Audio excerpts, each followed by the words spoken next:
যেহেতু ওদালগুৰি এটা গ্ৰাম্য অঞ্চল বেছি বিভিন্ন জাতি জনগোষ্ঠী ইয়াত বসবাস কৰে আৰু বিভিন্ন জাতি জনগোষ্ঠীৰ জীৱন ধাৰণৰ শৈলী বেলেগ বেলেগ বিশেষকৈ এই অঞ্চলৰ গাঁৱলীয়া সমাজত আমাৰ শিক্ষিত মানুহৰ সংখ্যা কম আৰ্থিকভাৱে দুৰ্বল সেইকাৰণে গৰ্ভৱতী অৱস্থাত মহিলাসকলক নিউট্ৰিশ্যন দিয়াৰ ক্ষেত্ৰত ব্যৰ্থ হয় মাজে মাজে তেওঁলোকে যে ডক্টৰক দেখুৱাব লাগে গৰ্ভৱতী অৱস্থা সেই কথাখিনিও নাজানে স্বাস্থ্যজনিত যিখিনি ব্যৱস্থা সেইখিনি ল'ব নোৱাৰে আৰু বহু সময়ত আমাৰ মহিলাসকলে বিশেষকৈ আদিবাসী আৰু আমাৰ জনজাতিৰ মহিলাসকলে অখাদ্য বস্তু গ্ৰহণ কৰে ধৰক মদ্যপান কৰে ধূম্ৰপান কৰে এনেকুৱাবিলাকৰ কাৰণে বিশেষকৈ গৰ্ভৱতী অৱস্থা সেইবোৰ সেৱন কৰিলে শিশুৰ ওপৰত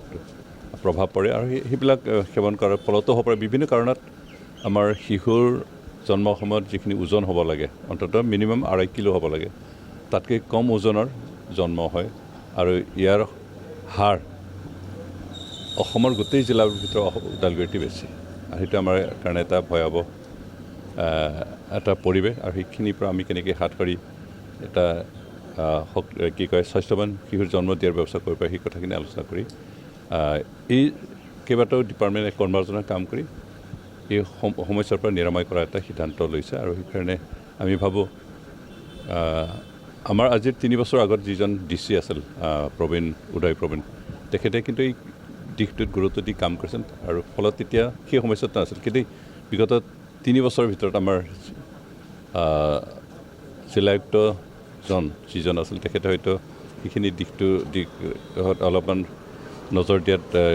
কিবা হৈছিল নজৰ দিব পৰা নাছিল তাৰ ফলত আমাৰ এই সমস্যা আহি পৰিছিল এতিয়াৰ যিজন জিলায়ুক্ত তেখেতে যথেষ্ট সক্ৰিয় হৈ কাম কৰিছে আৰু কাম কৰিব আমি আশা কৰোঁ এই সমস্যাটো দূৰ কৰাৰ ক্ষেত্ৰত তেখেতৰ সহযোগ লগতে আমাৰ যি এটা অনুষ্ঠান গুৱাহাটীৰ পৰা আহি সহযোগ কৰিবলৈ আগবাঢ়িছে